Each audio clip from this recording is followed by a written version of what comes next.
Welcome to Ask and Learn. So let's solve this problem. So first of all, in this problem, we have to find out the value of ix. This is our ix. We have to find out the value of ix. It means we have to find out the current which is flowing over here, right? Which is flowing over here.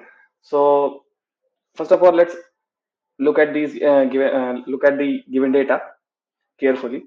Okay. So we have to given that the value of is. This is our current source, and the value of is 2 sine omega t. I'm just write it again. This is our 2 sine 5t, right? So if we compare it with the standard equation of a sinusoidal current, so the standard equation is I is equal to, we can write it as a sine omega t, right? Where a is the maximum value, so I'm just writing it over here. This is our I max, and this is our omega, right? So if we compare both of them, what we will found is the omega is 5. Let's suppose this is radian per second, right? So this is our omega, first thing which we'll get from here. And the second thing is the I maximum is 2, right? So the second thing which I get from here is I maximum is 2. So if I want to calculate the IRMS, so what will be the value of IRMS? So this is a formula. The IRMS is I maximum by root 2, right? So if we put the value over here, 2 by root 2, which is equal to 1.414 approx, right? So this is our IRMS which I get over here, right? So now look at the circuit again. So in the circuit, we have to find out this ix. So let's use KVL, right? So let's suppose this is our loop 1, and the current in the loop 1 is I1. Similarly, this is our loop 2, and the current in loop 2 is I2. And the loop 3, this is our loop 3, the current is I3, right? So if you look at the loop 1 carefully, the current should be in the whole loop must be same, and as there the is is given over here, right? So the value of I1 will be is equal to is, right? So if I write it over here for loop 1, what we get is the value of I1 is equal to is, right? And we generally use RMS values, right? And the RMS value which I have calculated,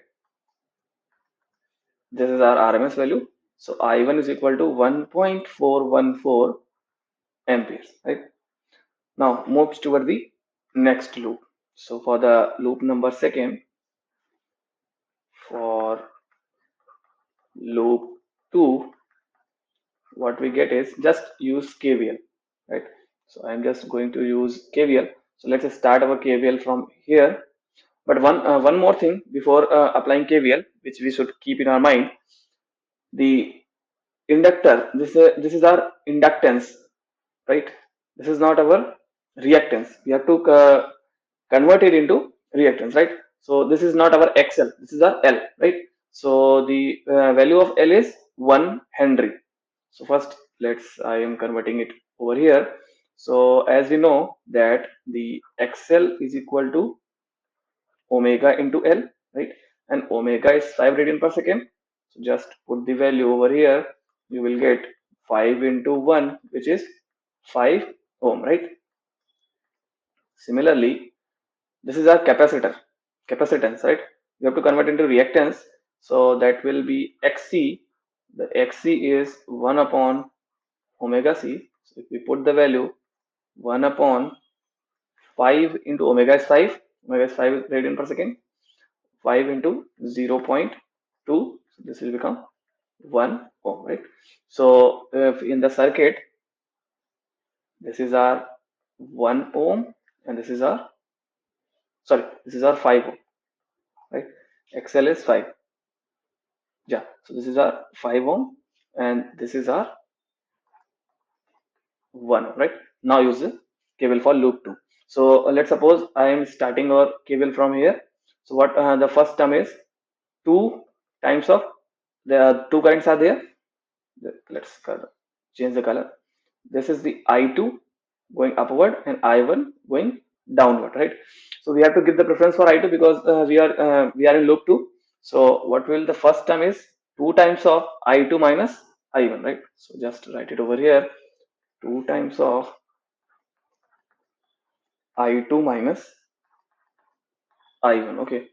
And the next thing is the next element is this, right? So this is 5 ohm and we are in the second loop. So this is I2 minus I3, right? So this will become 5 times of I2 minus I3 must be is equal to 0, right? So this is our first equation for the loop 1. Loops 2, sorry, this is our loop 2 equation.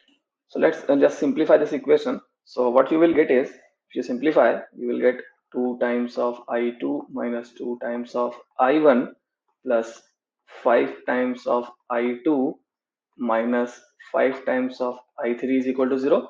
And as we already calculated I1, this is our I1. To put the value of I1, what you will get is, put the value and collect all the terms. You will get 7 I2 minus 5 I3 is equal to 2.828, right? So this is our equation for loop 2, right? So let's suppose this is our equation number 1. Okay. Now apply KVL for loop number 3, right? So let write for loop number 3. So for loop 3, we are just applying KVL. So what you will get for loop 3, again come to this one. Just change the color again. This is our loop 3. This is our I3 and this is our I2. The preference goes for I3. Then the first term will be 5 times of I3 minus I2, right? So write over here 5 times of I3 minus I2, right? Plus the next term is, this is our 1 ohm and the current is I3. So this will become plus I3 plus I3 is equal to 0, right? So what we can do that we have to solve these two equations. So this is our equation number 2. So we have to solve 1 and 2 and find the value of I2 and I3. Actually, we are interested only for I3 because if you look at the circuit, what you can say that if you look at over here, the current ix is equal to I3 because this is the loop current and loop current must be same throughout the loop. So what we can say that the value of I3, one more thing which I am writing over here, the value of I3 must be is equal to Ix must be is equal to our answer, right? So we have to approach towards the I3 or Ix. So we have to solve these two equations in such a way we will get our value of I3, right? We are not interested for I2. Okay, right? So let's proceed for the calculation. Okay, then let's simplify the equation number 2, right? So we are just simplifying the equation number 2. What you will get is, the just collecting the term, this is 5I3 and this is 1I3. This will become 6I3 and this is minus 5I2 is equal to 0. So what you will get from here is the value of I2. I'm just calculating I2 in terms of I3. So I2 is equal to 6 by 5 times of I3, right? This is an important thing. Now put the value of this I2 in the equation number 1. So this is our equation number 1. I'm just putting the value over here. So what you will get is just putting value of I3 in equation, sorry, I2 in equation 1, right? Just put the value. What you will get is, you will get, yeah, so you will get 7 into 6 by 5 into I3 minus 5 times of I3 is equal to 2.828, right? 2.828, right? So if you simplify, you will get 17.5 I3 is equal to 2.828. Just subtract and multiply them and then subtract, and then the final value of I3 with the help of calculator, you can get I3 is equal to 0.832 amperes, right?